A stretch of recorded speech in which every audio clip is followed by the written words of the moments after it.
Hello, everyone. It's your friendly radio host, No here. Today is Wednesday, August 13th. And guess what?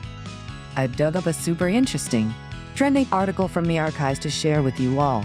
It's a bit of a mind bender, so get ready. The title is False Reality, Uncovering Sensor and Bad Dot, Human Interaction Vulnerability. And the curl is /xlif.arg/ABS/2508.8043 Ew, it's long. So, like everyone knows, virtual reality, or VR, is totally booming, right? We're using it for everything from epic video games to super serious stuff like training doctors for surgery. The whole point of VR is to make you feel completely immersed, like you're actually inside a different world. Now, most people who think about hacking VR, they think about, attacking the software or the code. But that's usually really hard to do. This paper asks a totally different and kinda scary question. What if an attacker doesn't touch the software at all? What if they could mess with you just by using physical signals from the outside world, like sound waves or magnets? They call this new threat false reality. It's all about tricking the sensors built into your VR headset to make you see and do things that aren't real. It's wild.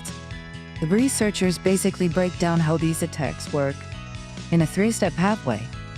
It goes from a physical signal to the sensor to the service, and then finally to how you react. So first, an attacker sends out a physical signal. This could be an ultrasonic sound that you can't even hear, or maybe a magnetic field from a hidden coil. This signal is aimed right at one of the VR headset sensors. What the IMU, which is a tiny chip that tracks your head's movement, or a Hall sensor that detects magnetic fields. These signals are specially designed to make the sensor go haywire. Next, the VR system takes this messed-up data from a sensor and tries to use it. For example, the service that figures out where your head is, called turned lighting, gets totally confused. The bad sensor data may tell the system that you're moving backward, even when you're standing perfectly still. And here's where it gets crazy. The final step, the VR system shows you a virtual world based on that bad data. This messes with your brain and can lead to two major problems. One is perception manipulation, where what you see doesn't match what your body feels. This can make you feel super dizzy and sick. The other is action manipulation, which is even scarier. You could be tricked into doing something dangerous in the real world, like walking straight into a wall, because the virtual safety boundary you see has been secretly moved. Yikes! The paper gives 3 amazing case studies to show this is real. First up is tampering with your trajectory. Imagine you're walking around in a VR game. The attacker uses a special, gradually weakening ultrasonic sound to mess with your headset's IMU. This creates a constant drift, making the VR system think you are slowly moving backward. Now, our brain has this thing called the path integration deficit. It means you subconsciously try to fix any weirdness between what you see and how you move. So, if the VR world makes you feel like you're moving too slow, you'll naturally start walking faster and further in the real world. In their experiment, people were told to target in VR. Because of the attack, they walked right past the real-world safety line, into a simulated dangerous area, without even realizing it. The second case is altering avatar-based robotic operation. This is some sci-fi stuff. This time, the attack targets the IMU inside your VR controller. Imagine you're using VR to control a robotic arm for, like a delicate surgery or building something complex. The attacker uses a cleverly designed ultrasonic sound that creates an error in the controller's IMU that looks just like normal data, so the system doesn't catch it. This makes your virtual hand in the game drift to the side.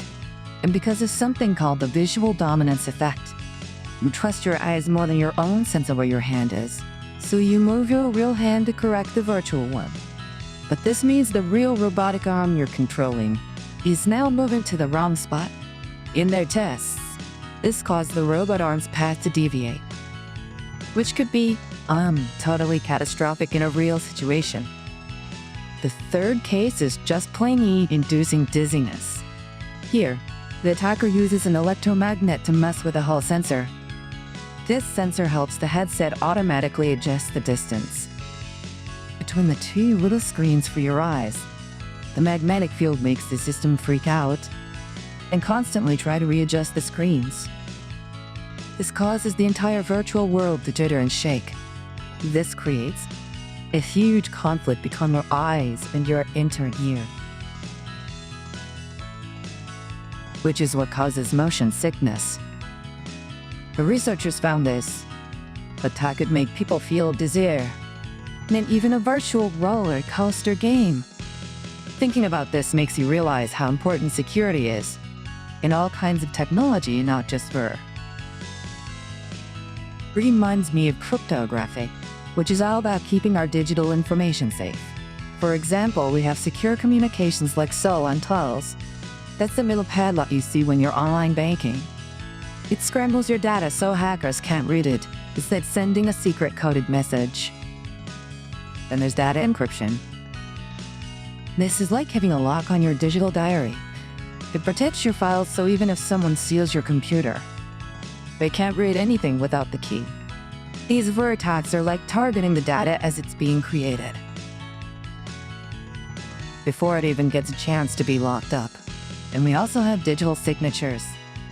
These prove that a document is authentic and hasn't been tampered with. It's an unforgeable seal. The sensor data invert had a digital signature. The system might be able to detect these physical attacks. So, how do we fight back against this false reality? The paper suggests a couple of super cool countermeasures. One is to use AI to detect abnormal signals. The system could learn what normal sensor data looks like. If it suddenly sees a perfect repeating wave pattern, which is common in these attacks, it could sound an alarm.